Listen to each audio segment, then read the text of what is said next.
This is how we do. Oh, look at you letting your hair flow down. L'Oreal, because I'm worth it. I've had it cut, haven't I? So, all Oh, so that. you're just showing up. Right. You're just showing it off. Oh, But it's because then shoulders. I can actually do stuff with it now. I've had it cut. What do you want to do with it? Uh, that. Oh Oh, no, that made zhuzh it it. worse. That's the word for the hair when you do it like zhuzh Zhuzh, it. yeah. Zhuzh it. Zhuzh it. Zhuzh it. Zhuzh it.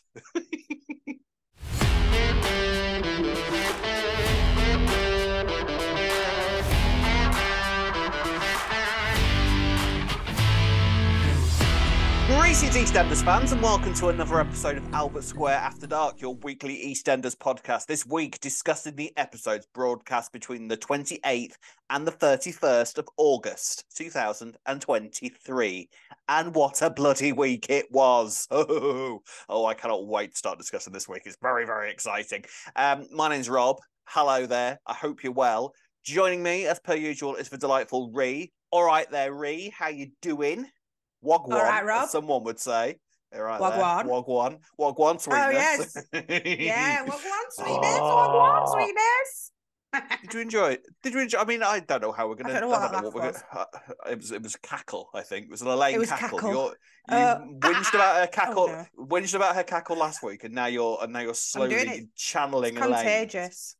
It is. It Contagious, is. Rob. Safe to say, Ree, we've got quite a lot to discuss this week. But first things first, something that must take precedence. It's September, so we now have to change the calendar. So we're going from August. The summer is gone. I mean, actually, is it? Is summer? Is September still summer? I always get Did we confused even here. have summer anyway though, to be fair? Arguably not. This is it. The British. Can you tell you listen to a British podcast? Stop talking about the weather and whinging about the temperatures. Right. So August is gone. Say goodbye to August and say hello to September. Ah, there she is. Old Shazza. Now, I mean that. I want to say She's that out, yeah. she is there. I want to say that she's wearing her white trainers below that picture and that she's about to run after a car. Oh, what is it? So for anyone listening, she stood outside the community centre. Yeah, Yeah. holding a bag. But I've got a feeling that So she why do you ran think like I just got a feeling that the way that she is standing there looking all annoyed and sort of sort of proud of us. I think I've got a feeling that was an episode. I've got an episode that was a scene where like someone was after Denny or something and tried to get into a car and Sharon ended up giving chase with a okay. crowbar or something. I've got a vague memory of that. But if anybody's watching that, let us know where you think that picture is from. So that is September's Sharon. Um, but away from Sharon, we have a much more important lady to discuss this week, and that would be Cindy.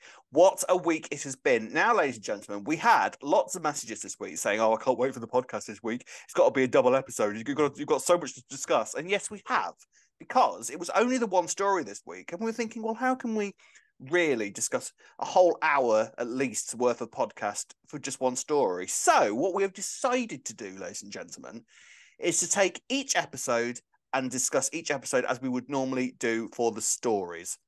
So we have many, many notes. All right. Me and Reeve was saying that we both went to uni and we are amazed by how many words we've got here. I've got about 3,000 words worth of notes here. It's ridiculous. If people 3,000. had any, if you had any idea of what we used to go through trying to write essays, because we used to distract each other. That's who we were to each Very other at badly. uni, right? Very badly. Yeah. This is impressive. If you're It's so listening, impressive. scrolling through our iPhone notes right now with how many Yeah. words we've written about this week, it's Many, insane. many words. It's like war of the it's like war and peace on my phone right now. So many words. Anyway, should we get on with it, Ree? I think we need to get through these. Let's do it. So we start with Monday's episode. We begin the week in the graveyard, and Cindy has gone to see Lucy's grave, which is a nice little moment. I thought, and you kind of get the impression that this is the first time that she's actually had this opportunity to go and see Lucy's grave. And Peter has joined her there, and Cindy is fretting about the bruise that Peter has got. She's like, "Oh my god, the Ford's after you, the Ford's after you." And Peter's like, "No, someone was arguing with me about chips. It's fine. Don't worry about that." And Meanwhile, whilst all that is going on and they're sort of remembering Lucy and having conversations, Elaine and George are preparing for Anna's 21st birthday. Now, straight away, I love the framing of this. Like, it's so classic EastEnders for like a big reveal to be happening whilst there is a big event going on, isn't it? Like, and it feels like it's been a long time since we've had that sort of since we've had that, hasn't it? Yeah. I'm trying to think last time that did happen and I can't. So, well, it normally happens. Well, I mean, no, not really. It tends to kind of happen around weddings normally, or something. It's normally weddings because it's something. It has to be something that sort of gathers the square together. And obviously, because this is a big 21st birthday, Elaine has gone around and just basically invited anybody that she can because, you know, all of Anna's friends are in Spain. When she said to Cat in Cafe, I need to gather the troops because she ain't got any friends here. In so many words. Exactly. And I quite enjoyed her saying to Bernie, "Oh yeah, you're invited because we haven't got any of Anna's friends here, so you'll have to do." And Bernie's like, "Oh, right, cheers for that." Oh, thanks. Bernie quite fancies Anna, doesn't she? I remember there's been a few things, isn't she? Bless her. Yeah, we got that impression, didn't we, when they first came along? Yeah, she was definitely eyeing her up. Yes. Now, one thing I wanted to mention, because, you know, I'm turning into you here when I go into sort of mad theories here, okay? Oh, brilliant. Yes, you're like this. George and Anna, George and Elaine give Anna a birthstone for her birthday, and it's peridot.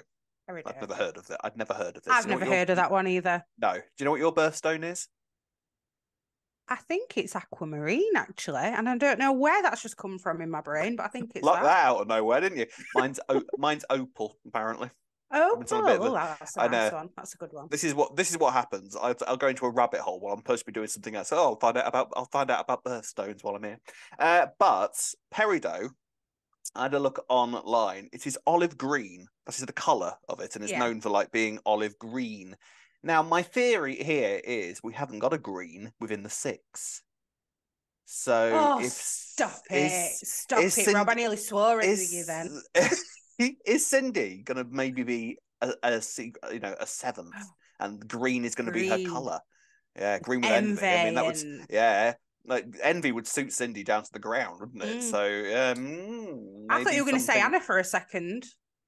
Well, no, what I mean is though the fact that because it was Cindy's reveal week and Cindy coming back, I wondered whether that was maybe connected because it just seemed like quite a random thing to do because they made quite a thing of the birthstone, didn't they? Like her putting it on and showing it, and I just wondered. You've said it, why that? They could have just picked a random necklace, couldn't they? I know that's a nice necklace, but instead they've really gone in on the pet. You might have a point there, Rob. And also, this is how far I went into this. Go on. The scientific kind of code for it. There's a few different periodic, like H2O for water and all that. I understand the periodic table. Yes, yeah, Rob. Good. But I don't. So neither do I actually. But there's quite a few of them in peridot, and they are an anagram of something to do with ego. But it's something to do with the word. It's something to do with egotistical and ego. If you do an anagram of what all the scientific. Wow, you've really gone into this, Rob. I think you might be pushing it, but if you're not pushing it, says the woman who thought that it was going to be a big old relevance to bird poo on Phil Mitchell's door. Still think there is. Think there is. Well, so mark my words. We'll have to wait and see. Kathy and Rocky have returned from the honeymoon, and they are immediately pulled into preparing food for Anna's party. Rocky's kind of like, they've not even walked through the door, and they've had to go and get a load of eggs. Sorry, I nearly swore again. I need to stop. What's wrong with it? But it's not even just easy food. They've got to prepare like tapas and all that kind of thing, like for a Spanish party. Omelets. Yeah. What's Spanish about a Spanish omelette? Does anyone know? It wears a little sombrero. Tequila. Yeah, that's exactly Mexican, what it is. Sorry. No, that's Mexican, Rick. And before Bobby can breach the subject of Peter to Kathy, she's kind of sent him and Rocky off to the chippy. Meanwhile, Ian has been ringing Peter and trying to check on the progress of how it is going, kind of keeping Cindy away from the square. And the answer to that is not well, because while he's on the phone, Cindy slips away and finds herself back on the square. Now, I loved this thing of Cindy kind of arriving back on the square and sort of the old meets the new, sort of like her wandering around and sort of interacting with newer characters and sort of like the newness of stuff going on around her as she kind of takes in this place that she hasn't seen for 25 years. Loved that. How much must it have changed? You know, when you've not been somewhere for a few years and then you go, oh, that's Yeah, changed, that's changed. It must have been like a yeah. new city for a new little neighborhood for her. It was a But new set for a start. well, I found it fascinating because like she was walking behind Kim and Dee at one point, and I'm like, as if Yes. she didn't know them two, and then like bumped into Kat. Like, of course she didn't know Kat. They've all come after That was Cindy left. Yeah, this was the mad thing for me that Kat doesn't even know Cindy. And Kat's been there since, I think, 2000, like 2 years after Cindy left. Like, there is only a handful of characters that know Cindy. So you've got Phil and Sharon, obviously, because they know everybody. And then you've got Martin and Sonia, who would have been around for Cindy. Yeah, of course, yeah. Can't think of anyone else. Kathy, no, that's a Kathy, obviously, yeah. But that's about it. Like, you kind of think, how much has the cast changed in 25 years? Like, what about absolutely Patrick? mental. No, Patrick was 2000. Patrick, I had a look. Patrick was 2001. Even Billy wasn't around. He arrived a few months after Cindy left. He arrived in 1998, I think, and he arrived like a few months after Cindy left. Because I was trying to find people that might know her. Yeah, not even Billy. Madness, isn't it? Yeah. But yeah, Cindy sort of makes her way through the square. There's a nice little kind of ships passing in the night thing as the daughters pass behind her, and she's trying to avoid Sharon, who she does recognize instantly. And then she makes her way to the calf because she's trying to find Kathy because she's decided, right, okay, well, I just need to rip the plaster off here because I'm looking, I want to come back to Walford. She's decided that she wants to kind of come back to Walford. I don't know why though, because she doesn't know the daughters are here at this point. So she's just decided, I think, that Walford feels more like home than France does. She were getting sus, weren't she, about Peter and why he were back, and she had a bad feeling. That's why she went back to Walford, weren't it? And then then she thought, well, YOLO, might as well go and tell Kathy I'm still alive because I'm allowed to tell people now. Why exactly. So she goes to the calf. She can't find, obviously Kathy isn't there, so she wanders across to the Beals' house and straight into Kathy's kitchen. Just strolls in. This woman who's supposed to have been dead for 25 years just strolls in, no care really about the impact that this is actually going to have. Didn't so much as knock on the door. No. Because Pauline used to leave the back door open and Kathy has continued that tradition. Now, this moment where Kathy first lays eyes on Cindy, amazing. Yeah, just the double take. Double take. She's kind of like, oh yeah, well, can you help too? And then actually kind of has to stop, drops the knife, and then just stares at this woman. I mean, it was just a fantastic moment of just Kathy just flabbergasted by this person that she's seen before her. I'm surprised that she went like, am I dreaming? Am I hallucinating? Well, is this a ghost? Yeah. But straight away, like, of course she's alive. Of course you are. This is exactly the sort of stunt that you'd pull. She kind of went through the options of maybe I've got Rocky's COVID, maybe I'm hallucinating, maybe I'm just going absolutely crazy. Like, what was relevant about Rocky having COVID, by the way? Sorry, I have no idea. There's just no point. There was no point in making Rocky have COVID. Anyway, sorry. I think it was just because they were just trying to sort of extend the cruise for longer, but I don't know why they did that. I think it was kind of just like, well, maybe it was just a 3-week cruise that exists. That's the thing. I don't know. Maybe. Anyway, so. I mean, the Cindy and Kathy standoff. I mean, let's just talk about that. Amazing, right? It was just like the dialogue between them. It was zingy. It was zappy. It was classic sort of camp EastEnders women kind of standoff. Sort of. There was some amazing lines in there. Kathy turning around to Cindy and saying, "Well, you dying in childbirth. Thought that was too good to be true." It was so harsh. That was so harsh, wasn't it? I mean, you sort of get it in terms of Kathy because she doesn't normally come out with lines like that. But this is Cindy, who tried to have her son killed, and there is that. There's a lot of very kind of choppy waters under the bridge between these two. Another brilliant line. What was it? Sorry, I tried to have you killed, Ian, but now I'm on my uppers and I need you again. Oh, whoopsie! Look at that, my knickers are on the floor. Great stuff. Absolutely She great didn't stuff. hold back, did she, Kathy? She Did didn't. not She hold really back at didn't. all. And why should she? Why should she? But the thing I was stunned by here was the fact that, you know, Kathy was going on at Cindy about like how, well, if you were a proper mum, you wouldn't have done this sort of secret identity stuff. And you're sort of like, come on, Kathy, really? Pot Like the kettle black. hypocrisy. Exactly, like the hypocrisy here. And I think you're sort of waiting for Cindy to go, hang on a minute, love. But I think what Cindy was doing at that moment was sort of just trying to be the bigger person. Like she was expecting this from Kathy. She was expecting a load of kind of diatribe at her, like, you know. But I think Kathy just needled her and needled her and needled her to the point where she was just like, right, you want to talk about faking your death, do you? Let's talk about you and South Africa, shall we? And then it just sort of builds up until we get like a good old fashioned soap double slap. Do you know what? My favourite line out of it though were how Cindy delivered it when she went, I've heard Ben's a right psycho because of you. I was like, oh snap, Cindy's back. That's what we've been waiting for. Yeah, this is, and this was a thing throughout the week. You know, we've seen that Cindy is sort of, you know, she's very maternal, and we know that she's genuine with her feelings about the kids, you know, and she wants them back in her lives, but you're kind of waiting for that old Cindy to sort of re-emerge, and there was little flashes of it throughout the week, and I think this was the first sort of moments of that with the standoff with Kathy, wasn't it?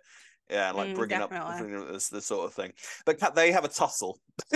Kathy just kind of just launches herself at Cindy. Cindy goes flying across the room, and Lucy's photo gets smashed. And that's sort of the first sort of real moment where the two of them just sort of take a step back and talk about where they both were during Lucy's death. You know, they've both got regrets about the fact that they were both faking their deaths at the same time whilst when Lucy was killed, which again is something hilarious that they have in common. Like, it really is. You know what? I don't think it's going to get brought up again, is it? That they have this common. Do you know this thing in common? No, I don't think. I don't think it got brought up enough about Kathy. It was just like really that one little comment, and then they've not really said anything else about it. It's like, oh well, that. And now Kathy went, oh, that were totally different circumstances, and it was like. It was though. And it was different, but yeah. Also saying that Cindy were wrong to do it for her reasons. I don't know. I don't see how Kathy's reasons were better than Cindy's for doing it. Do you? Well, I was thinking about this because I was trying to think, because obviously there was hypocrisy going on from Kathy from that conversation. Yeah. Of course there was. But you also sort of think about it, right? If you look at the reasons as to why both of these two did it, and actually both reasons are really sort of rooted in there. Like Kathy was in an abusive relationship and so had to sort of to stay away. We know that. Cindy basically grasped somebody up in prison so that she could get out of prison. So it's from it was, and then placed herself in danger because of that, and then had to be protected because of her own actions. So it's sort of just like, so Cindy's reason was very Cindy in the fact that she was just doing it for herself, basically. Like, you can't tell me. You know, fair. Because I think Kathy did say at one point, you could have just saved your time, and then you could have seen your kids after you'd done it. And instead, she just decided to risk being on run forever, didn't she? All right, yeah, you've convinced me. All right, fair enough. You know, it's there. You can sort of, I can see it from both of their points of view, but I think that Kathy does have more of a point in this regard, and there is so much history between them in terms of Kathy utterly despised Cindy by the end. It was brilliant. I loved the standoff between them. It was just classic soap campness, and it's just what you wanted as well, wasn't it? It was just exactly the only thing I would say about Monday's episode was that I wish it had been longer. Because I wanted more. I could have watched a whole episode of just those two, just kind of catching up and hurling insults at each other. And it was like every single time it cut away from Cindy and Kathy, I was kind of, oh no, go back. I want more of that. So yeah, it was. I think that back in the day, I think that first episode, or at least one of the episodes this week, would have been an hour long, and that would have been perfect. Yeah, it would have been, actually. Did you notice at one point as well that Kathy seemed like she was softening when they were talking?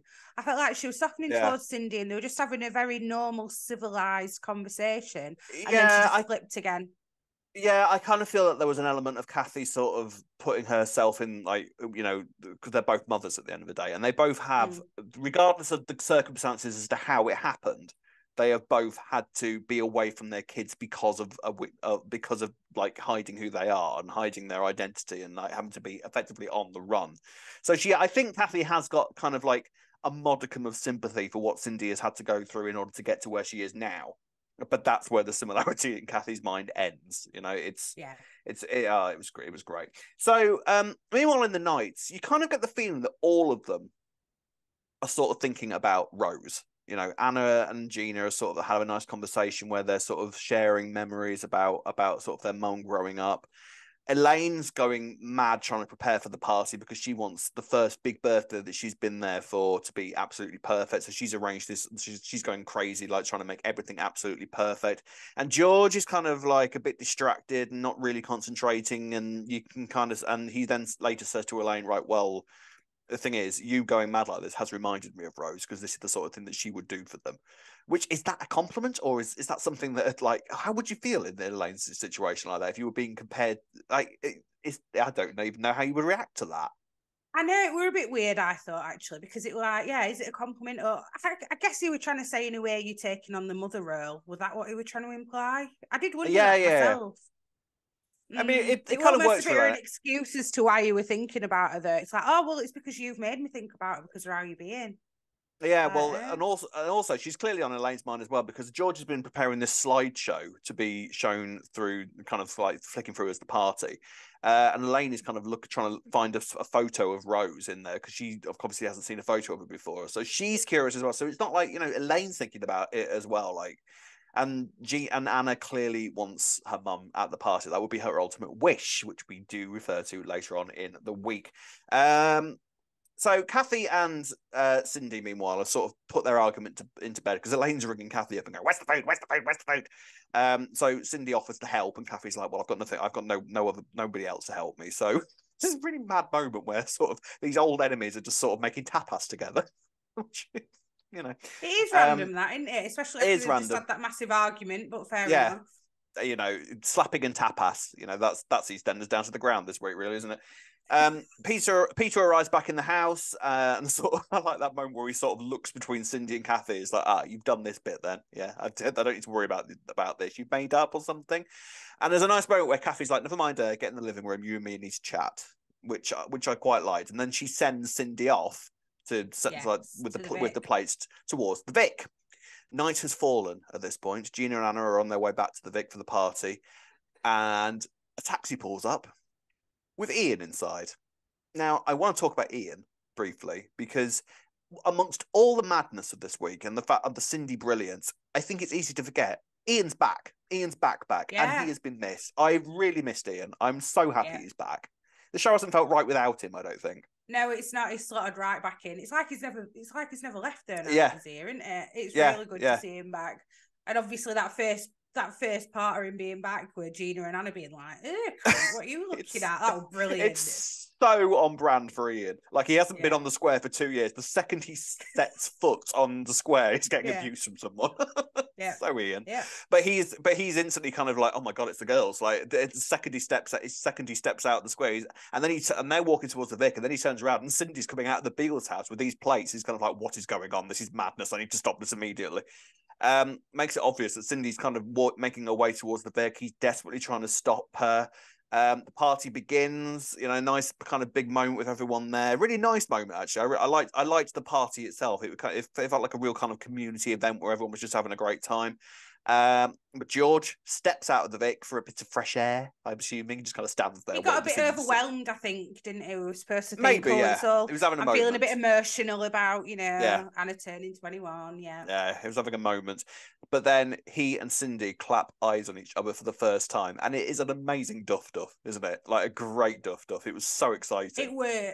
Is that the one that I sent you a selfie of me? My reaction? Yes. Like, oh my God. I dropped the platters. I was like, Yeah, Ree sent me a selfie of her face just looking stunned after she'd watched it, and it was a great duff. Like, it was beautifully built up to. I thought, like, you really kind of waited for that moment where they first set eyes on each other, and you kind of think, oh my God, we're here already, and it's only Monday. You know, like George and Cindy have set eyes on each other. It was really, really exciting. She drops the plates, they clatter to the ground. It's George, it's Rose, and Ian is just stood there like, yeah, that's it, that's my new life over and done with then. Yeah, like, brilliant. See you later, brilliant. Cindy. Really, really strong start to the week, Monday. I absolutely loved Monday's episode. It was a blast, wasn't it? It was just such fun. The Cindy and Kathy stuff, really nicely done. And kind of like the build-up to the party.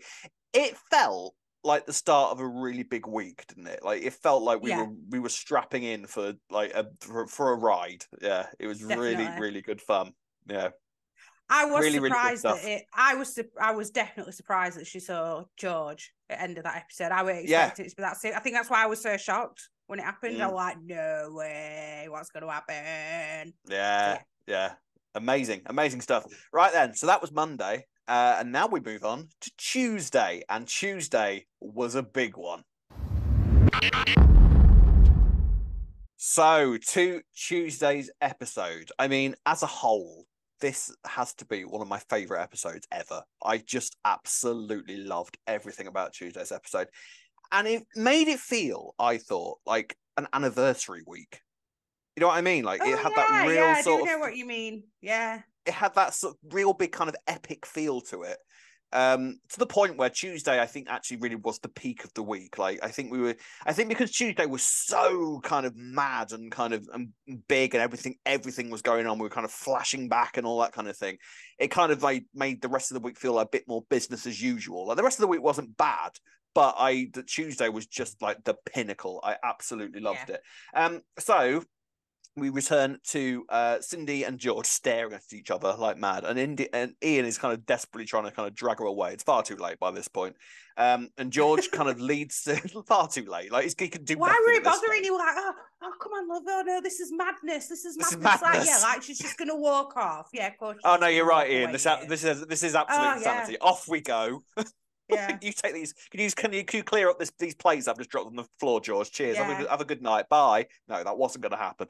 George leads Cindy into the barrel store so that they can actually have a conversation, and Ian is just left to pay for the taxi. Like, oh, I'm back in Walford then. My life's fallen apart. Here we are back in Albert Square.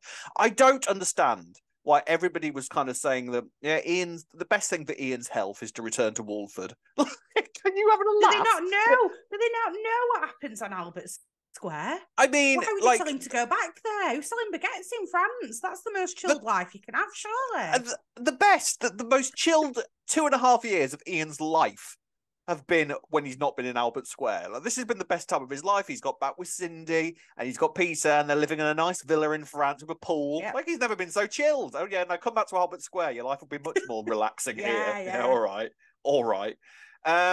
So George and Cindy kind of start talking, and George is like, what the hell are you doing here? Like, you can't just walk back into our lives. And at that moment where they're sort of talking about, like, why is Cindy here? And Cindy's like, well, why are you here?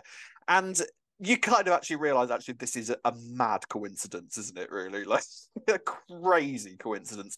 Now, you can kind of get around it by the fact that I think Elaine is the key point in this, because obviously Linda lives here. So Elaine has kind of arrived for Linda, and then she's kind of brought these people with her. But if you actually do sit and think about it, it is a mad coincidence that all of these people have sort of been dragged back into their lives via Walford. But who cares? Do you know what, right? I was thinking this, what a crazy coincidence. And I've got a little digression. I've got a friend in Australia at the minute. Who's been my friend from school, and she's bumped into somebody that we used to be friends with at school on the Australian coast. So these coincidences do happen. There you go. Because I'm mind blown by that. So lots of coincidences this week. Yeah, I mean, don't get me wrong. I ain't criticizing it. I don't care, because it was just so brilliant. But it's kind of those moments when they were talking about it. It's kind of like, oh yeah, that is quite a massive kind of coinky dig, isn't it? Yeah. Ian sort of decides to go to the laundrette and just sort of sits down and says, like, it's all over. My happiness and my calmness is over, like feeling his next heart attack brewing. Kathy and Peter, they're busy talking. Kathy's not in the slightest bit interested about hearing about Cindy. She just wants to talk about the money. Nice moment here where Peter sort of apologizes for taking the money, and they sort of kind of discuss the Ben stuff. The thing is, with a lot of this, I kind of felt like the conversations that were happening, and it was the same with sort of Ian and Sharon later on in the week, where it's a few sort of pieces of dialogue, and it's just like, right, that's clearly just been put to bed. We're not really going to talk about that again. Which, fine, it's about moving forward. I think with a week like this, and madness of the past, we'll address it. We'll kind of like say, right, okay, you did that, I did this. and then we'll just move on. You know, fine, And not a problem. And it's kind of sometimes what happens in families as well, to be fair, because family's family, isn't it? So it's also kind of believable as well. So yeah, bygones be bygones. Exactly, and you know that Kathy is okay because she makes pizza cheese on toast. Oh so, yeah, exactly.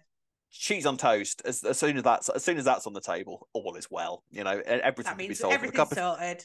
Everything's fine. If me and you have a rowry, if I know you've made me cheese on toast and I know I'm off the hook, you know, all is well with the world. It'd be a bacon sandwich though, Rob, but yeah. Yes, it would. Oh, we've had many bacon sandwiches over the years, haven't we? We have. With next time we meet, we should have a bacon sandwich. Must be done. Must be done. The party, meanwhile, is in full swing. See, now this is where Bobby really sort of started to break my heart this week. Like, oh my God, I felt so much for Bobby this week. He gives Anna a cookery course for her birthday. Where he thought this was, why is my first question. Like, why? I don't know. I don't even know. I'm trying to. Oh, have I missed something? Has she said that she wants to learn how to cook, or has he been telling her he's going to teach her how to cook? No, just a Bobby. It's a very Ian thing to do. I'm telling you, I see these little similarities. Ian would buy that someone, wouldn't he? Yeah, you can sort of imagine Ian doing that because he'd be training his next girlfriend to work in one of his businesses. It's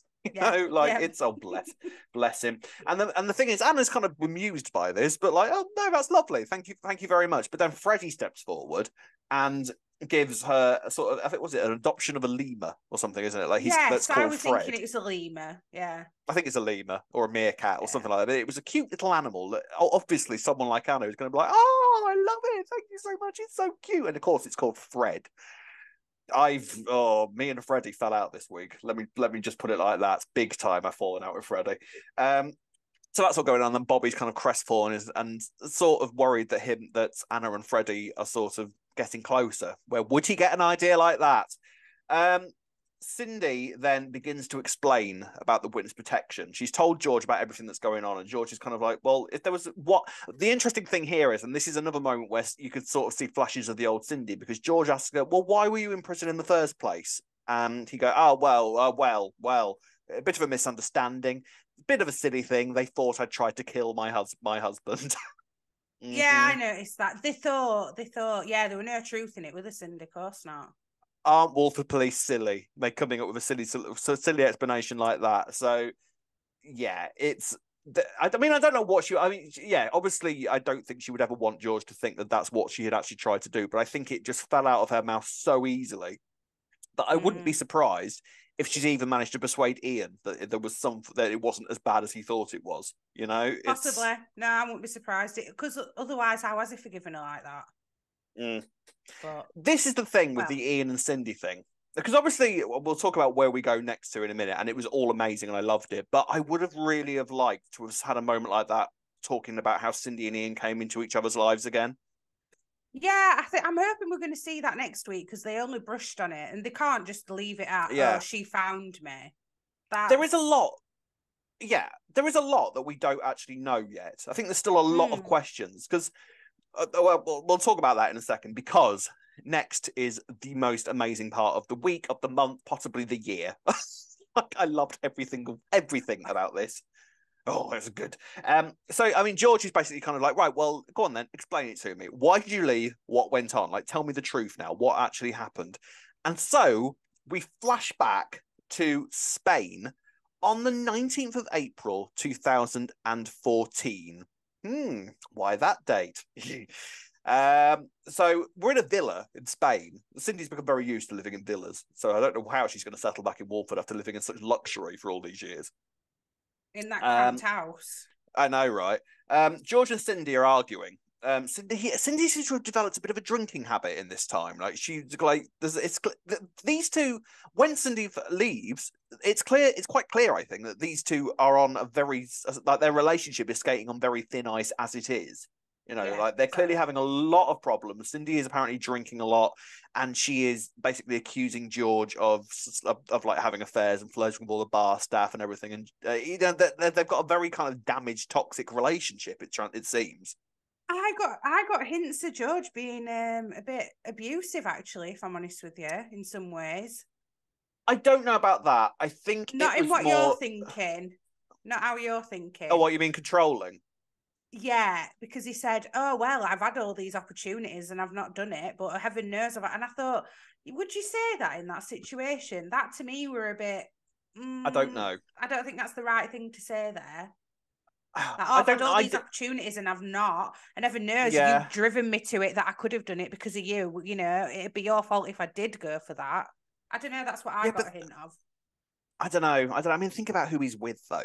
I think that she's the sort of woman that would bring you to that. I don't know if she would maybe bring you to that point in terms of like you'd throw the nastiest things that you could possibly get back at her, because I don't think Cindy would care about doing that back to him. I don't know. True, because we didn't see that with Cindy. But I don't know. When he said that, I was like, "Ooh, that's a bit."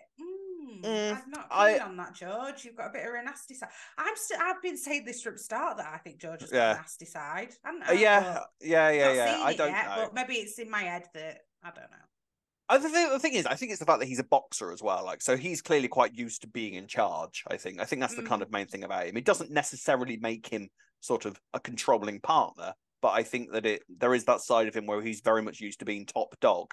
And I think he sort of speaks to he kind of talks to Cindy about the fact that, she's the first woman that's ever been able to sort of keep him at arm's length and sort of keep him in control. So I think he's very much used to sort of wearing the trousers in a relationship.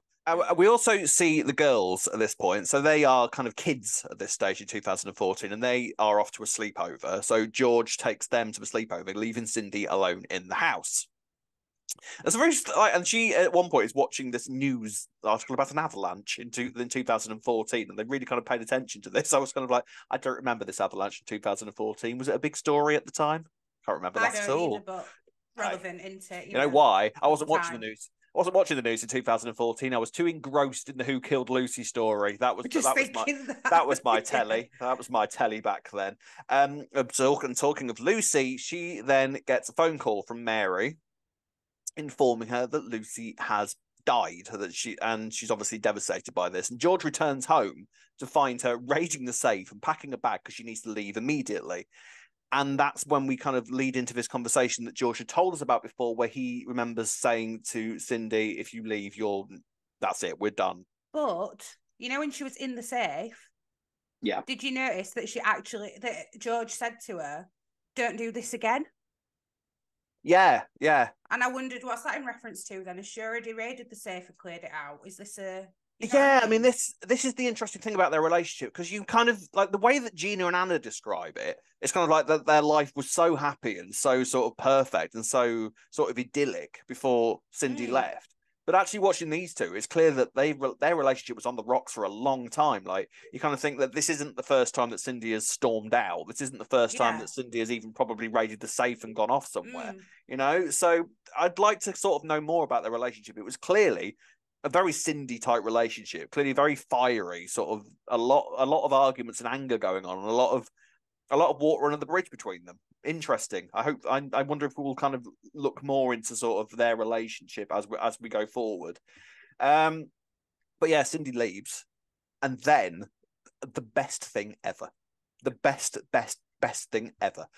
We are in Albert Square, 2014, on the night that Ian tells Peter that Lucy has died. I loved everything about this. It was incredible.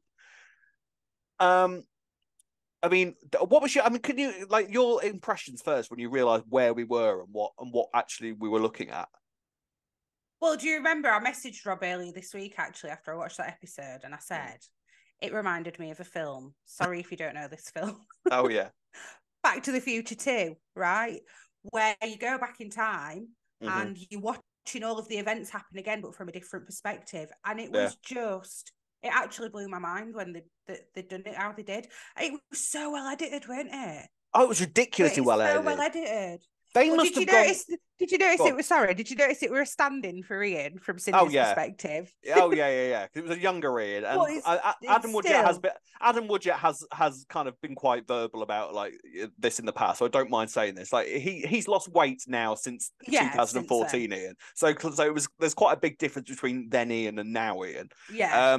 So yeah, it was clearly a double from like the kind of far distance perspective shots, and then they would intercut it with scenes from that actual episode. Yeah. And it was like you say, yeah, edited incredibly, because there's a flickering light switch, like a flickering lamp that Ian ends up like Ian looks at, and they interspersed it with old footage and new footage with this street lamp just flickering. And it was just perfect the way it works so well.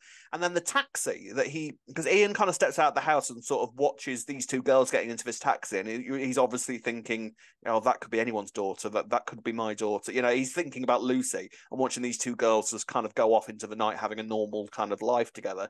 You know, and then we're watching from Cindy's perspective, you know, the same color taxi, it kind of goes off in the same direction. It was just, so they didn't need to even do it that well, you know. It was just amazing. Whoever thought of that idea, well done. Like, you deserve a raise, whoever you are. Promote that person, I say.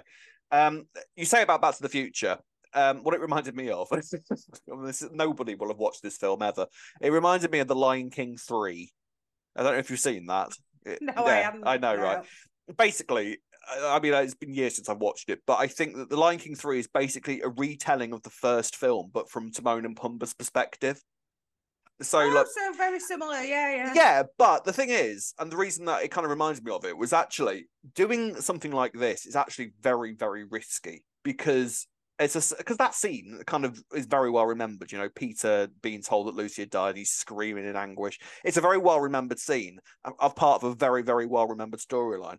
So to throw in a new perspective as graphically as that is actually quite dangerous, because The Lion King, you know, that first opening scene where right at the start of the film, where all the animals are bowing down to kind of the Simba on the rock.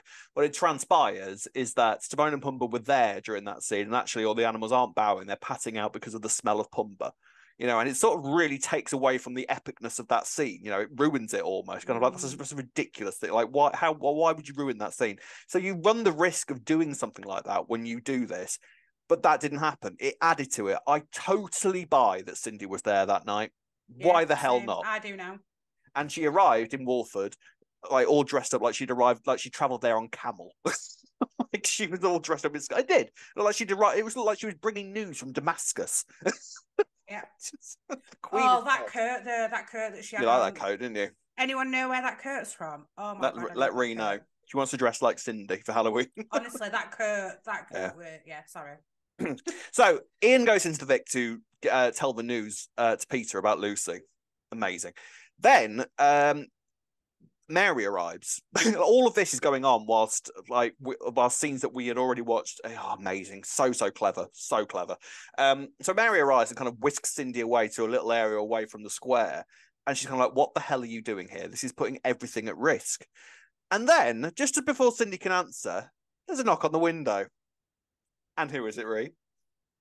Only Fat Boy. Only Fat Boy? I mean, amazing. Absolutely incredible. Completely unspoiled that this was happening, which I loved. I imagine we know how difficult it is for the show to be able to keep these things under wraps these days. Yeah, and it was so, like, just to show that we're in 2014, why not show a character that was around in 2014 that isn't there anymore? Beautiful. Absolutely incredible. And what a lovely thing to do for Ricky Norwood as well, who played Fat Boy. Like, it was great. I loved it. Again, didn't need to happen. Wasn't necessary. Wasn't much point to it, but I don't care. It was just to push the point forward of where we were. And if you're going to do that, then why not go the full hog and do something like that? Just incredible. Was there a point there, Rob? Are they going to bring Fat Boy back? Are they going to bring him back? Is this a clue? Is this a sign? Is he coming back? What if he's involved with the Fords? I mean, I sort of feel like we've sort of drained the well of bringing characters back from the dead for quite a while now with Cindy, don't you think? But is he dead? We didn't actually see him die on screen there. Well, to be fair, I know we didn't see him die on screen, but the reason we didn't see him die on screen was because they gave him such an unnecessarily horrific death. Do you remember how Fat Boy left? It was awful. Like sticking him in a car crusher. With a car. Yeah. Yeah. Whilst also having established earlier on the week that he had really bad claustrophobia, just to make it that little bit more horrific when you realise how he died. It was unnecessary. There's every chance he could have escaped that car boot. Yeah, but then Every what? chance. But then Vincent opens the car boot, doesn't he?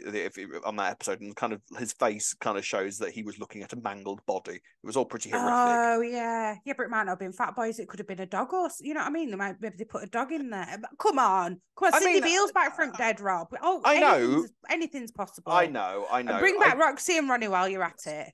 Just bring everyone back. Bring Pat back. Bring everyone back. Bring everyone back. Let's just cancel all deaths that have ever been in Albert Square. Bring them all back. Why not? I mean, do you know what though? I mean, it was just I thought it was just done so beautifully. It was such a genius idea, and I've got such a huge soft spot for the Who Killed Lucy storyline because it was. I will always say one of the greatest stories a soap has ever told because of the impact that it had. Like we're 10 years down the line and we're still talking about this story and the impact that it's having and the impact that it's still spinning different characters off in different directions. Like just absolutely perfect. And I remember at the time thinking, what are you doing killing Lucy off? But actually it was the best move. It was one of the best moves the show ever made because it really impacted the Beales and sent them off in a permanent new direction. Like so often, look at Sharon and Denny for God's sake. You know that kind of you feel like it derailed Sharon for a little bit, massively, and then sort of she's kind of pretty much normal again now, just but without Denny. But she's got a load of new people in her life, so she's obviously still sad about it, but it hasn't. I feel like it hasn't impacted Sharon in the same way as losing Lucy did for all of the Beales. And I remember that. I remember that episode where Ian tells Peter so well because when there was a death in the family, like a really kind of shocking close death, I've been through that, and there's a really kind of weird feeling in the air, like the world has changed a little bit. You know, if anyone's ever been through something like that, you know that feeling of like everything has changed, and I mean, how often people die in soaps and how often they kind of try and give that impression that that feeling is in the air. The Who Killed Lucy story made that feeling kind of really visceral. Like you really felt that, like it felt like a family. You were there with the grief all the way through the storyline. It was just amazing, absolutely incredible. And there was even that point where, you know, you heard Peter scream of anguish in the background as he was told about Lucy, and Cindy is just kind of still there in like a few feet away. Just perfect. I loved it. Absolutely loved it. Didn't you? I mean, it was I'm trying to think what else. I mean, while that were going on there, she were having that conversation with Mary as well, weren't she? About I need to be there for Peter, and then to hear him suddenly scream in background, it was like, he's got his father now. He's grieved for you, and it was you've made your choices. I mean, I mean, you know, the whole idea basically of why Cindy walked away is that. So her coming back to London to try and see Peter, because that was why she came back to Walford, because she wanted to kind of hold Peter because he'd just lost his sister. She wanted to sort of bring her back in, you know, be there for him. And Mary had arrived and basically said, right, what you've done here is you've screwed up the protection that we can give you, because if I can track you down, the Fords can track you down. So if you then go back to Marbella, the Fords may follow you there, and you will then putting the girls and George in danger. So that is why Cindy then never went back. It's a bit sort of it was a bit. It was all a little bit scripted. Is that the word? Oh no! Now you've done this. You could never go back, and that explains why you never went back. And I mean, it sort of makes sense, like because Cindy's logic basically there was, I've lost one daughter, I can't go through it with any more children by putting any more of them at risk. Because at that point, remember, she has no idea what's happened to Lucy. As far as she's concerned, it may well have been the Fords that killed Lucy in the first place. That would have been a twist, wouldn't it, if that had been revealed? Well, I know. I was wondering that at one point when I watched. Are they actually going to change the whole story? It turned out probably had nothing to do with it. That would have been crazy. But what would make more sense in this witness protection? I mean, I know it wouldn't go with the storyline, but it'd have made more sense for them to all have gone into witness protection, surely. Like the whole family, the girls and Well, after that's the one that they'd all have had to have moved. I mean, it's tenuous, you know, it's tenuous, but you kind of like, all right, whatever. That's absolutely that's fine. So that is why Cindy. But then this is the question that I have is kind of like, so that was in 2014, and we're told that she reconnected with Ian like a year ago. So that's 8 years that we still don't know about where Cindy was. Like, why did she go after that? She's got another 2 kids with someone else. Do you know what? I won't put it past her. She's probably got about 11 kids all in all, Cindy. She's well, do you know what? You look popping babies out there. Yeah, She she looked does. good on it. What's She your does. secret? Popping babies out left, right, and centre. She's probably Yeah. got a creche of her own. So she's told that. She's told George all of this, and he's kind of somewhat dumbfounded by this. Now, there was an interesting moment here when he asks was it the Fords that killed Lucy? And Cindy says, no, it was a terrible accident. Yeah. And you sort of wonder, I was sort of wondering at that point, right, okay, either she doesn't know what actually happened or she's holding something back, because I do not believe for a second that Cindy would be in any way sympathetic towards Bobby at all. Yeah, especially having not met him as well and knowing anything about she owes him nothing. Actually, like, yeah. She owes him nothing. She's no relation to him, and actually, Bobby is not only responsible for her losing Lucy, but because of this, in a roundabout way, she then had to walk away from the girls. So he in a way, ended up losing 3 children in her mind because of Bobby. So 3 daughters. I thought there's no way that she's going to in any way sympathise with Bobby here. So Bobby's in for a world of pain. It breaks my heart. He really, really is. Lad. Poor Bobby. So we're back to present day. Kathy goes upstairs for a bath, and Ian is basically trying to contact Peter. Peter goes across to the laundrette, and Ian just admonishes him. It's like, why? What have you done? It's all your fault. Cindy's back, and you didn't stop her. This is all your fault. And Peter's kind of like, do you know what, Dad? All I'm seeing right now is selfishness. You're not doing this for Cindy. You're not doing this for anybody else. You're just thinking about you. So he goes across to the Vic. Ian follows him. And again, we are then building up to an incredible duff. Just a classic EastEnders. Everybody's there as this big mad secret comes into play.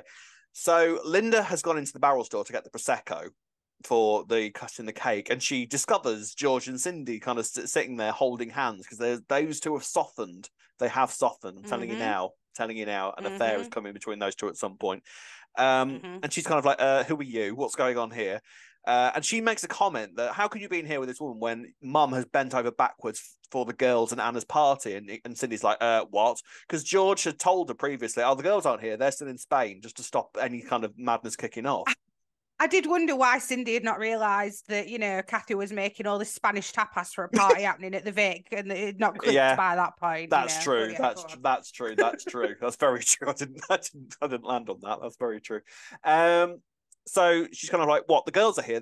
So she bursts into the bar, pushes Tracy and Winston out of the way. She kind of bursts in. George tried to grab her. Well, he tried to stop her. He tried to stop her because he didn't want. He's a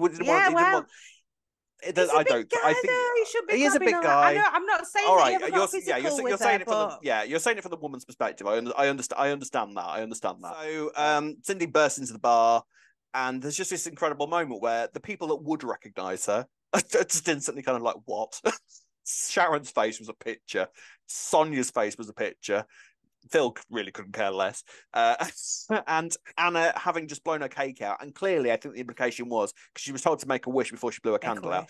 Clearly, the implication was, I wish my mum was here. And then she opens her eyes and Sydney is just standing there before her.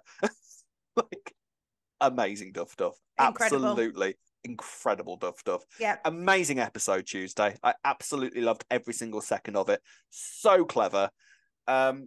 Chris Clenshaw needs knighting for what he's done for this show, honestly. We said this earlier in the week to each other, didn't we, at the same time? We were like, he needs knighting. Literally. Honestly. I mean, the thing is, it's very easy to just sort of praise, to heap all the praise and criticism on an executive producer, because they're the people they're the person that are in charge of the show. They're steering the show, when it could have been, there's so much work that went into Tuesday's episode to make that happen. The editors did an incredible job. The lighting was amazing. The camera work was amazing. The storylining was amazing. Anybody within the storylining and writing team could have come up with that idea, So it's not fair to just heap it all on Chris Clenshaw.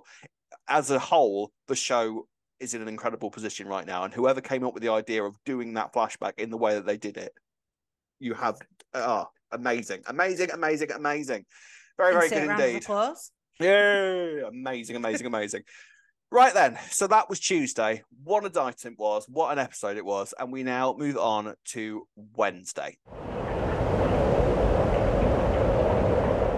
On to Wednesday now, and like I said, I think Wednesday and Thursday a bit more business as usual. You know, it was not they were not bad episodes at all. Like the whole week was up there, but obviously after Tuesday, I think everybody was sort of just running on endorphins after everything that happened on Tuesday, and it was kind of like I want more of that. I just have when we were talking about it after, I was like, oh, I'm buzzing, just talking about it. Like it was just so special, wasn't it? It just felt this is what I mean when it felt like an anniversary week. Just amazing. Anyway, so Wednesday's episode, the pub is silent. Everyone is stunned by what they can see. Mild confusion by most, and just utter bewilderment by those that are in the know. You know, so Sharon is kind of a really nice moment from Sonia where kind of someone was, I think it was Linda who said, yeah, but that's not your real name. So it's like, no, it blooming well ain't. Yeah. I love Sonia. The fact that she could just like Sonia would have been so young when Cindy was there, but Sonia is the sort of person that could probably just reel off anybody's scandals that she ever knew. You know, it's perfectly fine, perfect within character. So Cindy's kind of like, right, well, I need to talk to the girls, please. And Elaine is really kind of overprotective and sort of like, no, you're not going upstairs. I liked this. I like this instant rivalry between Cindy and Elaine because there's some great moments. Snapped. She does, but I don't. Instantly. I kind of because she's instantly threatened. I understand that completely. I get it, you know, and I love the instant sort of hatred from Elaine towards Cindy. Like, there's some brilliant moments later on in the week where they're just sort of where she's just glaring, doesn't even say a word, just glaring furiously. Really, I liked that. So Cindy, but the Knights and Cindy go upstairs basically. Bobby is massively freaked out by what has happened, and again, I thought Clay Milner Russell was amazing this week. Like really, really strong performances. You've really felt for Bobby. Ian follows him into the kitchen because he's run into there to sort of have a bit of a meltdown. And a really kind of nice moment where Ian is genuinely delighted to see Bobby. Like you can, it feels real. Like he's genuinely missed him, and Bobby has missed him too. But it's kind of like, what the hell are you doing? Like, why have you brought this woman back into my life without even warning me? Like, how could you do this? It's kind of you just sort of think, you know, Ian hasn't changed at all. As delighted as I am to have Ian back on the show because it's not felt right without him. You kind of like you just haven't changed, have you? You're a selfish little weasel. That's Ian down to the ground, really, isn't it? Like he just really is. Upstairs, George has kind of removed Elaine from the situation before she literally rips Cindy's face off, so that Cindy can just begin her story again with the girls. Now, yeah, because Anna really wants to hear it, doesn't she? Yeah, this is the one who talks them round into it. Yeah, because Gina is kind of like, no, you can go. I don't want you here. But Anna has always been, I think, the one that really wants answers from this. I think Gina is just so angry about the situation that she doesn't want to face it, whereas Anna is genuinely curious as to what went on. Yeah. Phil and Ian downstairs come face to face again. The old Phil and Ian rivalry sort of coming straight back to the fore. Marvelous. And he wants to know if it was him that was looking for Rose that even brought them back, and that didn't even occur to me for an instant. Like I'd completely forgotten that Phil was even looking for Rose. Because his defense of that is, well, George is a mate, so I don't want to be responsible for bringing this woman back into his life and bringing aggro to his door, which I loved. Like Phil's got a mate. When did this last happen? Amazing. It's so nice. He's got two really with Alfie as well, kind of. Yeah. Yeah. Ian assures him that he had nothing to do with it and that they aren't staying. So then Phil is kind of like, well, good. Throws a few insults at Ian and then leaves. Yeah, good. Again, nice moment with Alfie and Ian. Like, forget about this friendship completely. Alfie's genuinely pleased to see him, but then Sharon's kind of sat behind him, kind of like, hi Ian, awkward. Hi Ian, tried to kill you. Sorry about that. Peter tries to find Bobby. Bobby's rushed home in a panic, and Kathy kind of acknowledges him for the situation. And Peter and Bobby talk. Really nice moment here, I thought. Because obviously Bobby is massively freaking out, not only because he's worried about what Cindy is going to do to him, but he's also worried about Anna's reaction. And he's kind of like, well, she's never ever going to forgive me. And a really nice, genuine moment from Peter where he just goes, well, I have. And you can tell that Bobby was really moved by this because it feels really. We've had because obviously the whole thing with old Peter was, you know, they had this moment of, oh no, I've forgiven you, and you just didn't believe it because old Peter wasn't as likable as this one, and it feels like this is the first time that Peter has said I forgive you to Bobby and genuinely meant it, you know. Yeah, definitely. Yeah, this Peter feels a lot more softer towards Bobby and genuine, doesn't he? And like he feels like a lot more of a family man, this Peter, doesn't he? Like he genuinely just wants to take on that role of older sibling and make sure all his siblings, the two new ones that he's discovered, are all okay, doesn't he? Yeah. Sorry, talking of siblings, we yeah, didn't talk about the Cindy Jr. mention on Monday's episode, actually. Oh, Are they yes, going to bring that gonna, because surely Cindy's got to go and see her at some point, right? And be curious about how she's getting on. I would not be surprised if we get a Cindy Jr. return. Might be I think might be a recast because I think Mimi Keene, I think her name is kind of busy. I think she's busy. I think she's doing Netflix stuff at the moment. So I don't know, mind you. Oh. Thomas Law was busy and he came back. So you never know. We might get, but yes, I think Cindy Jr. will make a return at some point. Awkward name, to be fair. Like, obviously, she was named way after Cindy was apparently killed off. But you know, start calling her CJ or something like that. That's a name now, isn't it? Yeah, CJ. Yeah, CJ. So meanwhile, upstairs, Cindy has explained what has happened to the girls. They're trying to get their heads around all of this, and the fact that they have siblings that they'd never heard of. I thought there was quite a nice moment where Gina was like, "All right, any more siblings you want to tell us about?" Said sarcastically as though that was going to be the peak of the conversation. And he's like, "Yeah, actually, two more: Cindy Jr. and Stephen. One's dead, one's still alive and living in Germany." Gina's just like, "What? What is this madness?" Oh, and Peter. I think at that point she hears about Peter as well. And then she reveals about Peter, and Gina's like, "Well, I tried to kiss him, so that's great. Cheers, Mum. Marvelous." And she kind of can't listen to her anymore, and she kind of storms off into the kitchen. And Anna is clearly conflicted. Downstairs, Elaine is reporting on what she has heard to Linda because she's been listening at the door. Nice little high five moment between the two of them. I liked them. I didn't like that. Oh, did you not? No, I thought it felt a bit too forced. Actually, that because Linda were a bit too like, "Oh, you've been listening at door," and then it went, "Oh, high five." I don't know why I didn't like it. Well, the thing is, Linda has done that. Linda has done that plenty of times. So she's kind of just been listening at the door, trying to get. Because I remember there was somebody made a video online about that. Because there was a scene, I can't remember what was going on, but Mick had been doing something in the kitchen with Tina, and Linda was clearly listening at the door. He comes out, kind of like, "You get all that, did you, babe?" So there is a history of Linda doing that. Right. So clearly, who she got it from, you know. So I didn't mind it. I thought it was quite a nice little moment, but you know, that's and just sort of cements these two. Like there is kind of quite a comedy relationship between Linda and Elaine, I think. You know? Yeah, I still didn't like it. Anyway. Fair. You're entitled not to like that. That's okay, love. That's okay. You don't like that. That's okay. So Alfie and Ian are chatting, and then Sharon sort of tentatively walks over and Alfie kind of lets them talk. Again, like I said earlier, this was sort of just a few sentences of Ian going, "Well, you've tried to kill me." And Sharon's like, well, so did she. And you've forgiven her, so I think you can forgive me. Thank you very much. What a way to just sort out that entire situation in like a couple of lines. Brilliant. Yeah. Done. Let's all put that awful storyline behind us and move on. Right. Brilliant. Yeah. We never speak of it again. Perfect. Done. Perfect. Done. I mean, too right. You know, that the whole thing about Sharon trying to kill Ian was madness from start to finish. So, was the reason that Ian left for 2 years? You know, like that's I'm pleased. It doesn't deserve to be really spoken about again, and I'm glad that it's done.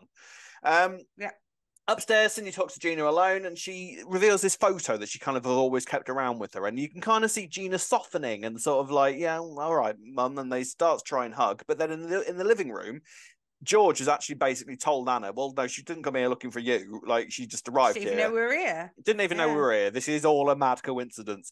And Anna kind of bursts into the kitchen, like, "Well, she wasn't looking for us. It's all a mad coincidence."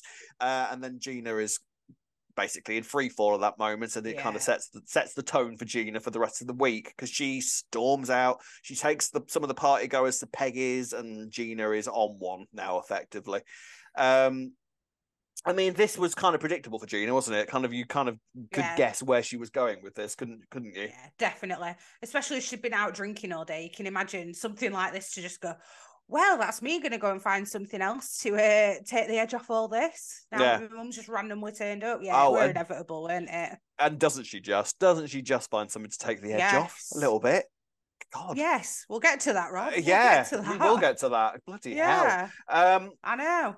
Sharon has told Ian to go and see Kathy, and they basically have a little smile together. So it does seem that those two are fine now, and I'm fine with that. You know, fine, good. I would have liked a little bit more between it. Yeah, I would have liked a Yeah. little bit more between Ian and Sharon, if I'm honest. I would have liked a bit more because a lot happened between them. As mad as it was, and as much as we didn't like it, there was a lot that they needed to sort of put to bed. So I would have liked a little bit more between Ian and Sharon, but hey, you know, it might still be. We might get a little bit more next week. You don't know, because they had to fit in a lot, didn't they, this week? Oh, so it'd be nice amount, to have that little moment, and then maybe we'll get a little bit more, and it'll feel a lot more neater.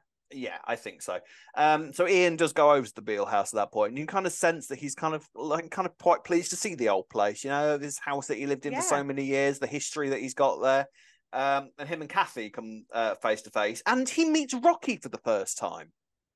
I couldn't believe that I don't think I realised that he hadn't met Rocky. That's how long Ian was away for, because Rocky's been around for a couple of years now, and he had never met. Like, I looked at this. Ian left, I think, around March, and Rocky arrived a few months later. So they never met. Mad.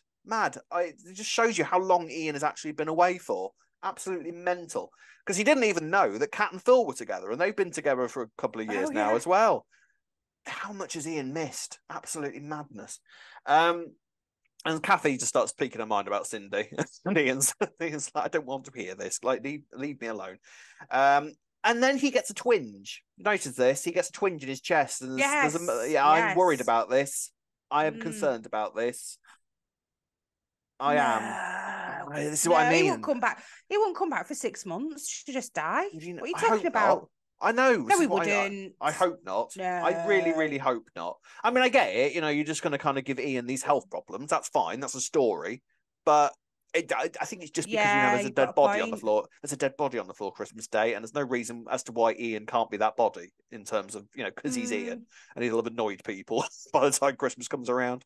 So it does concern me. You have got a point. Why they're writing it in? Why they're writing in that he's having chest pains and stuff? Yeah, because it wasn't really connected to anything either. It wasn't really referred to again for the rest of the week. He just had this moment of chest pain, so it's clear that is still going on inside him.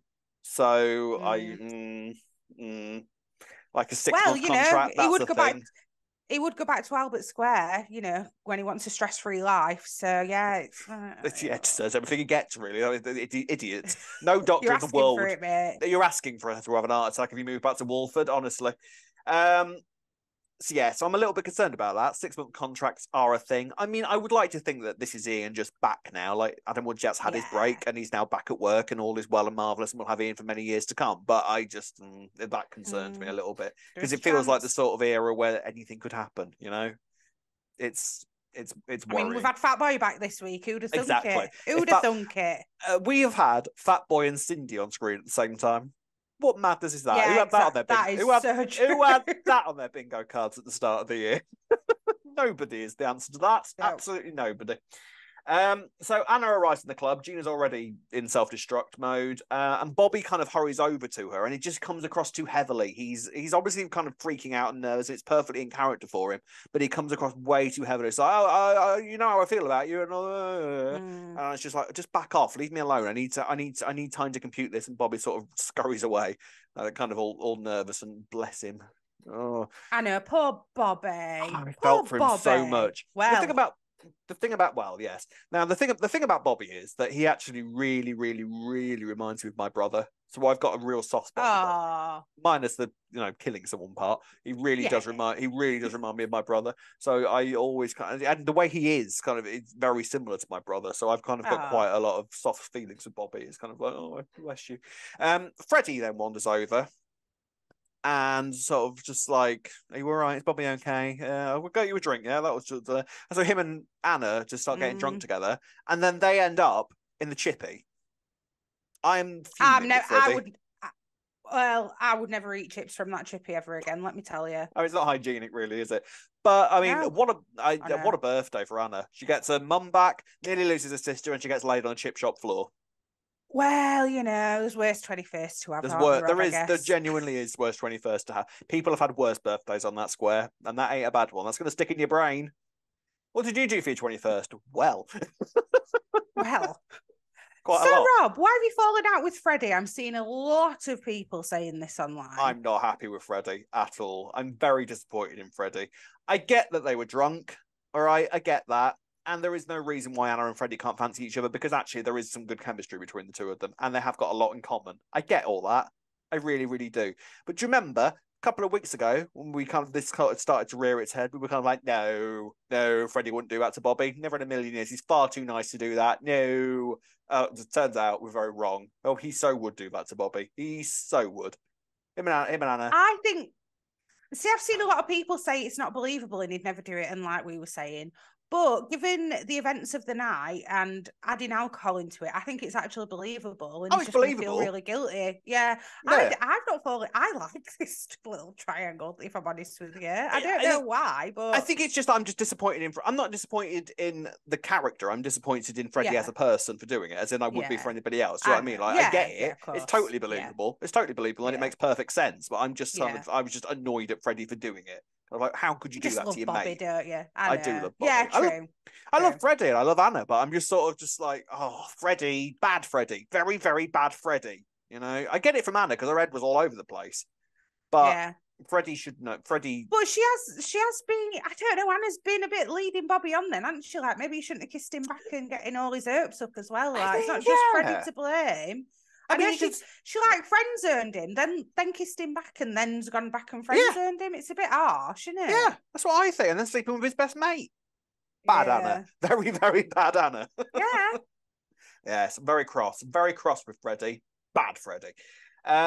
So Gina, meanwhile, has clearly had too much, and Gina is in the club, and she's all over the place. She's ricocheting off the walls, and then she collapses just as George and Cindy walk in to look for them, and Gina is on the floor. And the duff, basically for Thursday, being Gina unconscious on the floor while George is standing over her, panicking, and Cindy has no idea how any of this has happened because she hasn't had no idea of Gina's drug history.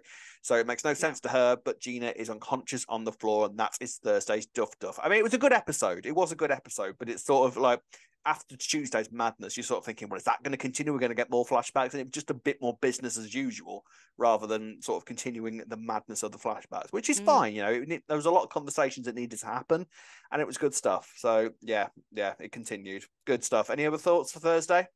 For Wednesday, rather? No, I think it. I think it was Thursday as well. No, I think it made sense. I think it made sense to go back like that. I weren't expecting any more flashbacks, to be honest. And I think, well, you're not. No, I weren't expecting it at all. I were expecting the week to go as it did after Tuesday because we needed. Well, I knew it were all set across one night, and we then needed to see, the repercussions of what had happened on Tuesday and how everyone else was going to behave because of it. So yeah, I think it made total sense for it to be like that on Wednesday. And all of it, because then it was more based on Anna and Gina's reactions as well. Like we saw a bit more of them. We'd not actually seen that much from earlier week, really. So I thought it went along very well this week. How it panned out. Marvelous. All right then. So just one more episode of this epic week to discuss, and we are in now to Thursday. So, to the final episode of the week. Gina rushed to hospital, still unconscious, and then Ian is basically trying to get hold of Cindy, and he goes back to he's in the house. Kathy's just basically having a go at him, just ranting and raving at him and saying how stupid he was to bring Cindy back, and that he's not thinking of Bobby whatsoever, and he wasn't. So this is the thing. I'm going to have full 100% sympathy for Bobby throughout this entire process. Ian didn't think of him at all. And Kathy's main concern is the fact that Cindy is, and I quote, going to crucify him, which you can kind of understand, I think. And Bobby overhears this. He's not surprised by it. It just all makes total sense.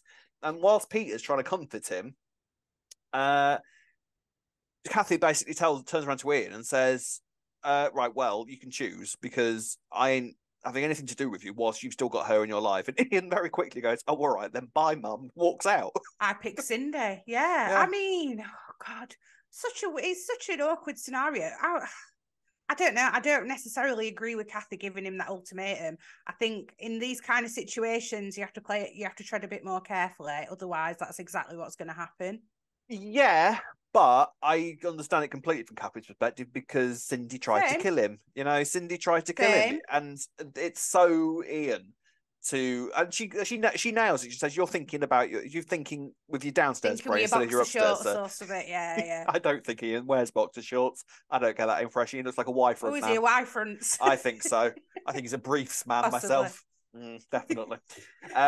Freddie and Anna return to the club, and Freddie, good, is racked with guilt about Bobby. So you bloody should be. Talking to people. Now, Freddie's a boxer, man. I think Freddie was thinking of his boxers. Ian was thinking with his Y-fronts. Yeah, he was. Yeah. Definitely. And him and Anna decide, well, all right, then we'll just won't say anything. No one will ever know about this. Beg to differ. Oh, man. I actually think Anna's more in the wrong than Freddie. Well, no, I think they both are, but I do think that maybe should have been even more clear with Bobby. If she'd have not kissed him in between and done all that, then fair enough. I get it though, because I think that she did like Bobby, and I think that she was kind of like ready to start of maybe try, because they have got good chemistry together. But I think Cindy's return has basically just thrown her brain into sort of sifted a load of mad stuff in her head. Like when she realizes, oh well, then this girl that I know he killed, his sister was also my sister, so he's killed my sister. I think, and there's also just sort of madness going through her head about this. I don't think it was that though. I think that she knew that Freddie fancied her and she fancied him, and Bobby was the one that were in the way, and then she just was like, I don't care now. So this has happened. Yeah. I actually don't think that she had that much intention of really trying to get anything started with Bobby. I don't know. Maybe. I blame Freddie more than I blame Anna at this stage, I have to say. But fair enough. We'll see how it goes. But how is this going to come out? Because obviously it will come out. So so far, only those two know. So they've done this. They've done it. They've done this much better than a lot of people do this so far. Only those two know about what's gone on so far. I think Freddie's going to have a guilty conscience and tell Bobby myself. I think that's how it's going to come out. Or Anna's going to confide in Gina, or even Cindy, and then Cindy might tell Ian something like that. Maybe Cindy might throw that in Bobby's face. Oh yes. Possibly. Oh, poor Bobby. Poor Bobby. Well, we've got to see this side of Cindy, because I've not seen it that much so far this week.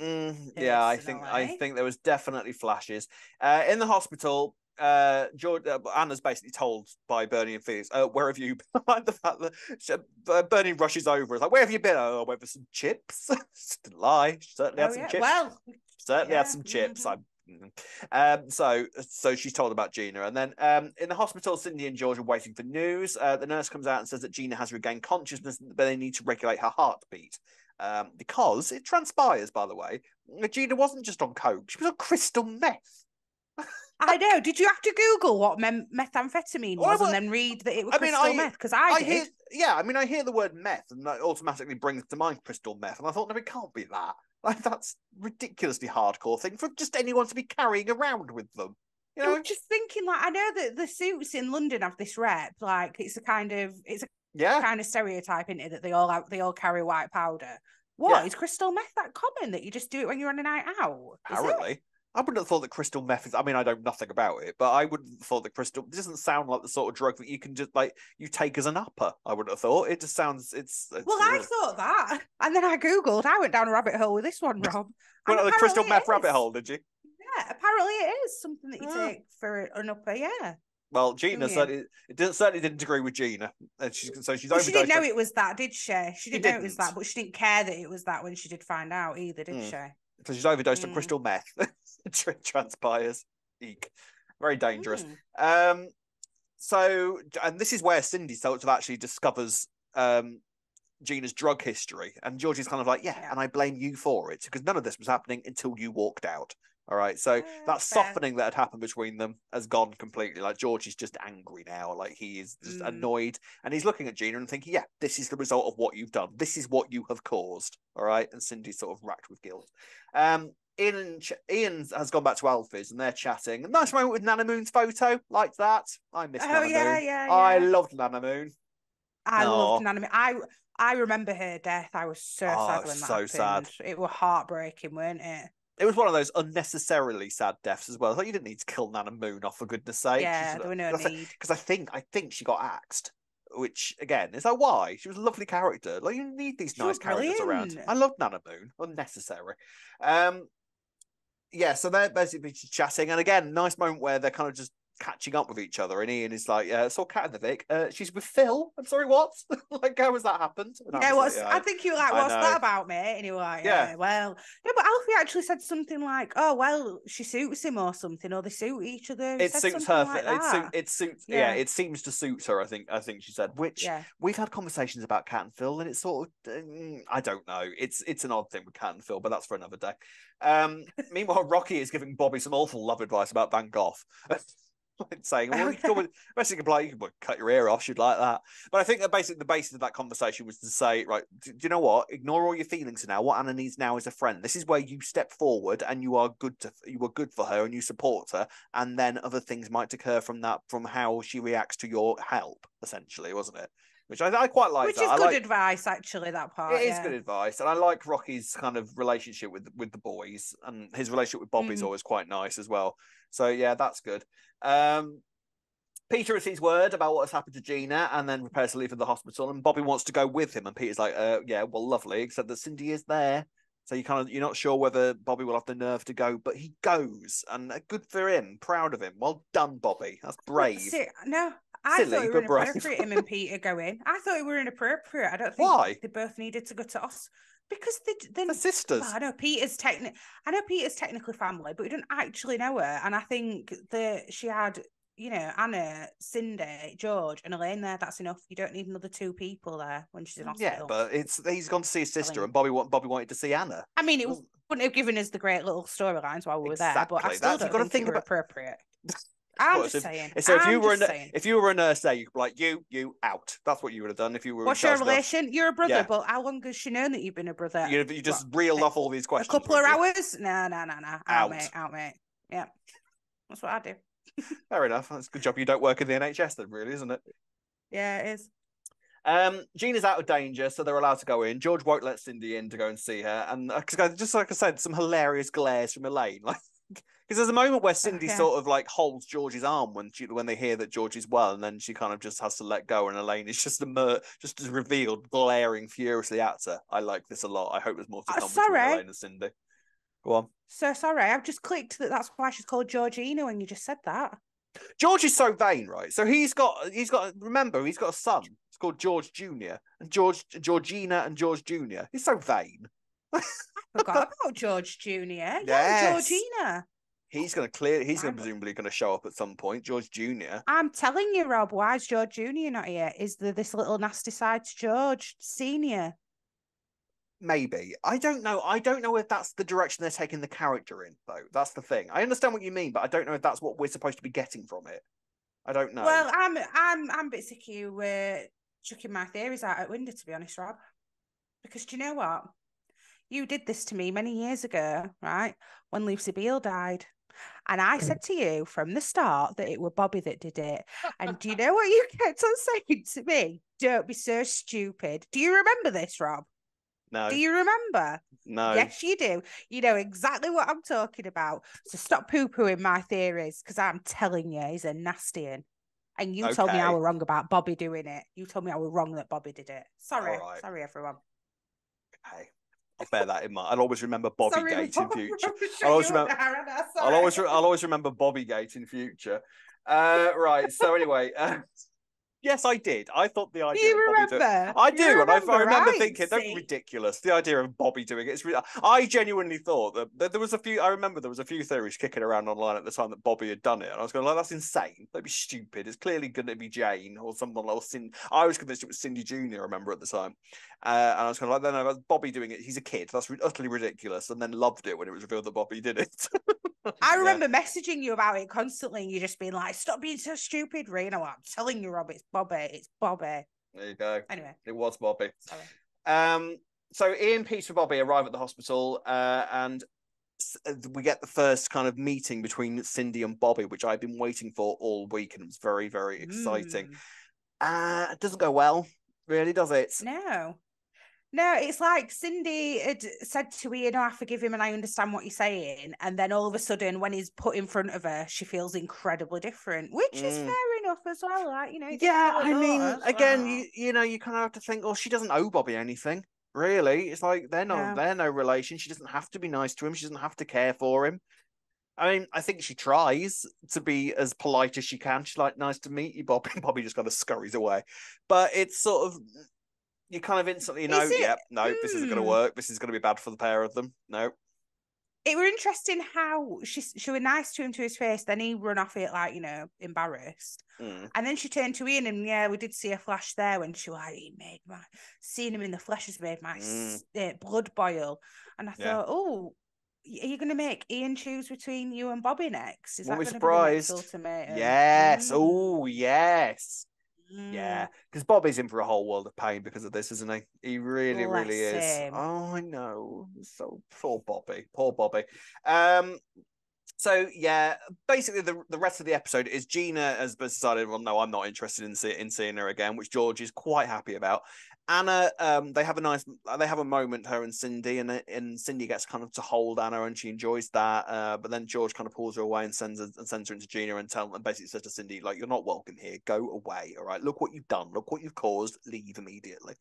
So, but that hug, I think, is the catalyst for Cindy deciding, right, no, I need to stay in Walford. I need to stay in Walford. Yeah. And they go back to Alfie's, where they're going to be staying for the moment. And then there's a kind of nice conversation between Cindy and Ian, where Ian kind of has forced to confess, yeah, no, she did send the voicemail, and I did delete it. Sorry about that. And Cindy's like, right, okay, then, fine. Because of what you've done, you can now help me try and get these girls back into my life. So Ian then goes across to Kathy's and says, right, so, bit of a problem. We're staying in Walford, and I'm taking control back of all my businesses, and we're moving back in here. So if you don't like it, Kathy, you can move out tomorrow morning. Like, Ian's back. Welcome, Ian. Yeah, isn't it just? I know. I was in two minds about this as well, because it is Ian's house. He does own it, and he does own the businesses, but also, God almighty, mate, you can't just come back and start demanding stuff when you've been gone all this time and not keeping in touch with anyone, or telling them where you are, or even that you've had a heart attack, and then you just come back and go, right, everything's mine again. Tell you what, though, and spoiler discussion, what I would say here, spoiler siren, is that I would say the upcoming fire, I think this pretty much cements the idea of Rocky doing the cafe for an insurance job, because they needed the money from the chip shop to sort Joe's money out. So they're going to have to get that money from somewhere. You've got a very valid point there. I do believe. I think. You know, I think it's pretty much confirms it. Yeah, I think I cemented it. Yeah, definitely. Yeah, I think so. Something like that. Interesting. Ooh. And also, what I would also point out as well, it makes perfect sense for Rocky to do that, because his brother did that as well. His brother set fire to that calf. Oh, Nick yeah, did, didn't he? Yeah. Oh, definitely. Wow. Definitely. There you go. The Cottons don't like the Cottons versus the cafe. I think that just confirms it, to be honest. Yeah, I think so. Yeah, that's that. And then the weekends with sort of Cindy and George having one last scene together. And this is what I mean. This is Cindy's flashes of Cindy. Because the way that she turned around to Ian is just like, right, yeah, so you can make this happen. So she's doing that with Ian. And then she goes back and she's kind of quite sassy with George. And she's kind of like, yeah, well, there's nothing you can do about it. You've lost the right to tell me what to do, and I'll be here. I'm living in Walford now, and I'm not Rose anymore. I ain't Rose anymore. Strolls off as the sun rises over Walford and over what was overall an utterly fantastic week of EastEnders. Brilliant stuff. And it was a red sky in morning, which is a shepherd's warning when the sun was rising. Yes, clearly bad. I mean, honestly, yeah, I loved it. I loved every single second of this week. It was a roller coaster and a half. Tuesday, obviously, the peak. Go on.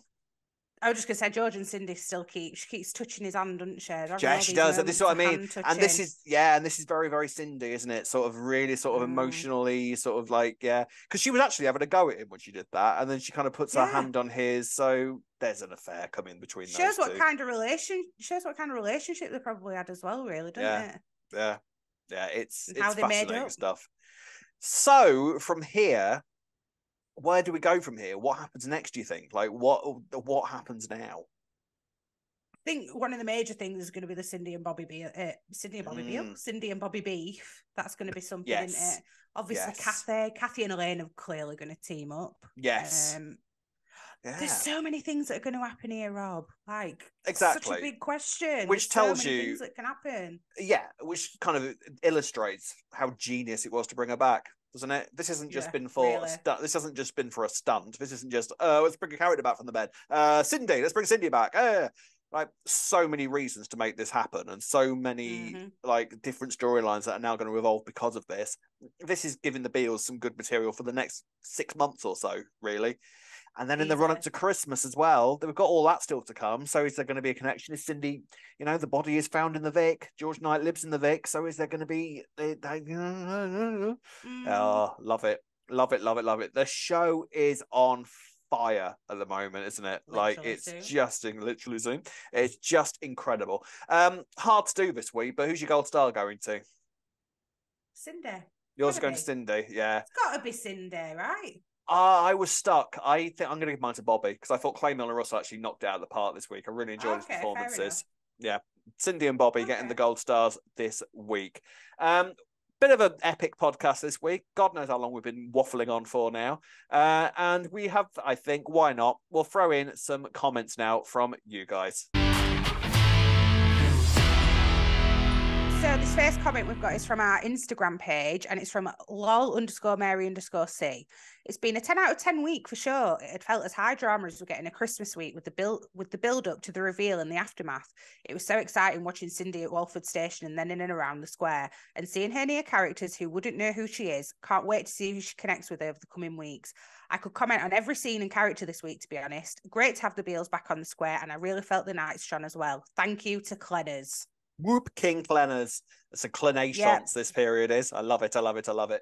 Clinaissance. Clinaissance. Yeah, no, absolutely. And then final comment from one of our YouTube pages. Mark Phillips 9832 says Phil and Alfie is bringing back a side of Phil we haven't seen much of since Nigel left. It's a nice nod to 90s Phil with a dash of Roy and Frank thrown in. Yeah, that's true. I reckon Ian will put a stop to the chippy sales, so Rocky will become increasingly desperate. Also, Rocky burning the cafe down would be pretty interesting considering his brother once did the same. Yeah, I mean, I think the parallels are too irresistible not to do, I think, aren't they, with the Rocky thing? Yeah, for sure.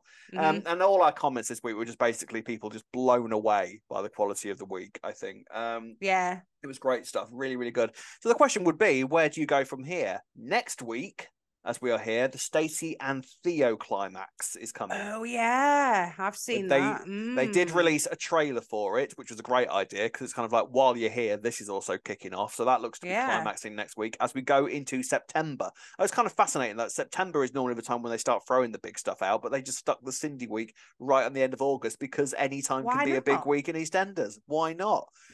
Oh, the next few because months. It's a sign of...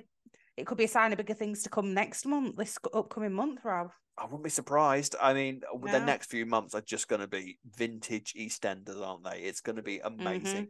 What a time for us to be doing a podcast. I'm so proud to do a podcast for this show at the moment. Like, it is just absolutely amazing, and I love every week. Brilliant. Great timing for me to come on board. Thanks, Clenners. Yeah, cheers, Clenners. Really helped us there. Right then, so yeah, next week the Theo and Stacey story climaxes. So looking forward to that and seeing what madness occurs from that. Make sure you're with us. Thank you very much for watching and for listening and for enjoying this big old epic podcast this week. We will be back same time next week. Go on, Ree. Oh, I've got to give you your lines. If you'd like to give us keen to get off and make another cup of tea. If you'd like to get in contact with us, you can do the following. You can find us on Facebook at Albert Square After Dark, on Instagram and Twitter at E20 After Dark. You can like and subscribe on our YouTube channel, Albert Square After Dark, and find us on all your favourite podcast sites. You can drop us an email at e20afterdarkpodcast@gmail.com. And finally, if you'd like to buy us a coffee, you can do so by going on buymeacoffee.com/E20 After Dark. Boom. There we go then. Perfectly Thank you, Rob. delivered. Thanks for letting me say it. I'm sorry, I was overexcited. I forgot. I was like, Rob, stop saying bye. I know. Right, I'm so sorry. Now I can.